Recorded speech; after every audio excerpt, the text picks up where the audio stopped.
अस्सलाम वालेकुम नाजरीन, और साफ डिजिटल के साथ मैं हूँ एमन महबूब। नाजरीन, इलेक्शंस 2024 वक्त बहुत ही कम रह गया है। 8 फरवरी बहुत ही नज़दीक है। तमाम सियासी जमातें अपनी इलेक्शन मुहिम में मसरूफ़ हैं।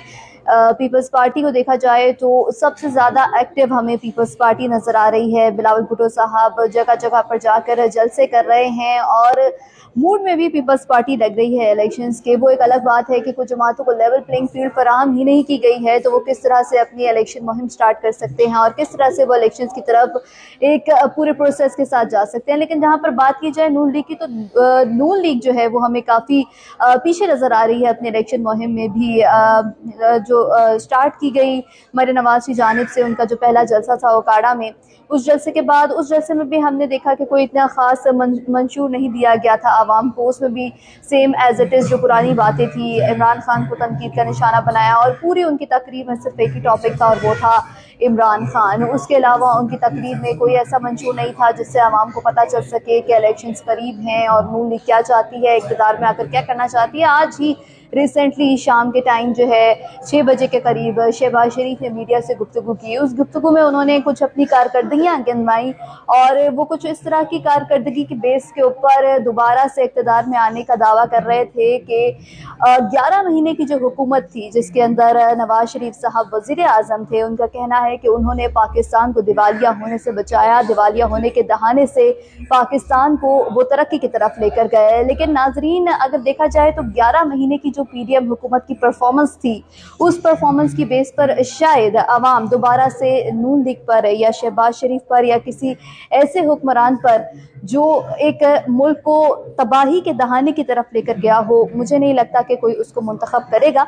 लेकिन आज शहबाज शरीफ साहब ने गुफ्तगू की और उन्होंने कहा कि एक बार फिर आवाम को नवाज शरीफ साहब को मौका देना चाहिए और नवाज शरीफ इक़्तिदार में आकर यकीनन पाकिस्तान की तरक्की के लिए काम करेंगे। लेकिन सवाल ये भी उठता है कि एक चोर, एक मुजरिम जो कि लंदन में था, जिसको सहूलतकारी के साथ पाकिस्तान वापस लाया गया और पाकिस्तान आने के बाद उसके लिए इतने रास्ते हमवार किए गए, इतने रास्ते उसके लिए खोले गए कि वो इलेक्शंस की तरफ इतनी आसानी से पहुंच गया। और ये सहूलतकारी और नून लीग लाडले का ये टैग लेके अपने साथ जो है वो इलेक्शंस की तरफ गामजन है। लेकिन अगर बात की जाए पीटीआई की, तो पीटीआई अब आज़ाद उम्मीदवार की हैसियत से हर उम्मीदवार जो है वो इलेक्शन लड़ेगा और जिस तरह के निशानात अलॉट किए गए हैं, यकीनन आवाम को काफ़ी मुश्किलात का सामना भी करना पड़ रहा है अपने हलकों में से पीटीआई के उम्मीदवारों को नामजद करने में। तो बात यहाँ पर यह है कि इलेक्शंस 2024 बहुत करीब हैं। 8 फरवरी को इलेक्शन का दिन है जिस दिन अवाम ने निकल कर अपने हक राय दही इस्तेमाल करनी है। लेकिन मामला यहाँ पर यह है कि साफ और शफाफ इलेक्शंस का मुतालबा कर रही है अवाम कि हमें साफ और शफाफ इलेक्शंस की तरफ जाना है। लेकिन यहाँ पर कुछ जमातें ऐसी भी हैं जिनको अपनी मुहिम का आगाज़ करने ही नहीं दिया जा रहा, जिनके ऊपर केसेस बना दिए जाते हैं। अगर वो अवाम में निकल कर कोई तकरीर करते हैं तो उनको उठवा लिया जाता है, उनको ब्लैकमेल किया जाता है, उनके घरों पर छापे मारे जाते हैं। एक जो पूरा इलेक्शंस का जो ये पूरा जो एक प्रोसेस है जो चलता आ रहा है दिसंबर से कागजात नामजदगी मिलने के बाद जमा होने तक और उससे आगे भी जो हमने देखे अदालतों में जितने भी केसेस चले, उस पूरे सिनेरियो को अगर देखा जाए तो इलेक्शंस 2024 ने बहुत ही ज़्यादा स्पाइस क्रिएट की और ये बहुत ही ज़्यादा सुर्खियों का एक जो है इलेक्शन रहा है। और 8 फरवरी को इलेक्शंस होंगे या नहीं होंगे, ये भी एक बहुत बड़ा सवाल है। लेकिन जिस तरह से चीफ जस्टिस साहब ने कहा है कि 8 फरवरी को इलेक्शंस पत्थर पर लकीर है, तो इलेक्शंस होते हुए तो नज़र आ रहे हैं, इलेक्शंस की तैयारियां भी उरूज पर हैं। लेकिन कुछ जमातों को लेवल प्लेइंग फील्ड, क्या फील्ड ही नहीं फराहम की गई है, फील्ड ही छीन ली गई है, जिसकी वजह से इलेक्शंस का वो गहमा गहमी वाला माहौल नजर नहीं आ रहा। नून लीग भी उतनी ज़्यादा एक्टिव नहीं है। शायद वो आवाम में निकल कर अपना मंशूर इसलिए नहीं पेश कर पा रहे कि उनके पास कोई मंशूर ही नहीं है या उनका जो फोकस है वो सिर्फ इंतकाम लेने पर है। अगर नून लीग इक़्तिदार में भी आती है तो तब भी शायद उनका फोकस इंतकामी सियासत पर ही रहे, क्योंकि जिस तरह से हमने उनकी तकरीरों में भी देखा है तो तकरीरों में भी सिर्फ इंतकाम की सियासत और सिर्फ इंतकामी अल्फाज इस्तेमाल किए गए हैं। तो हो सकता है कि वो अपने तकरीरों के ज़रिए ये डिलीवर करना चाह रहे हों कि हमारा जो मंशूर है वो सिर्फ इंतकाम लेना है और अब हमारे जो जितने माजी के सारे बदले थे वो हमने पूरे करने हैं। एक रुख इस तरफ भी जाता है क्योंकि उनकी तकरीरों से या वो इतने ज़्यादा इलेक्शन मुहिम में एक्टिव नहीं है कि आवाम जान सकें कि उनका मंशूर क्या है या वो करना क्या चाहते हैं। सिर्फ कुछ ऐसी जुमले हैं जो उनकी तरफ से रिपीट किए जाते हैं। जैसे आज 6 बजे शहबाज शरीफ ने न्यूज़ कॉन्फ्रेंस की, उन्होंने मीडिया से गुफ्तगू की। मीडिया से गुफ्तगू करते हुए मीडिया रहनुमाओं के भी कुछ सवालात थे जिसके ऊपर उन्होंने बार बार सिर्फ यही कहा कि चौथी बार नवाज शरीफ साहब को अगर आप इक़्तिदार में लाएंगे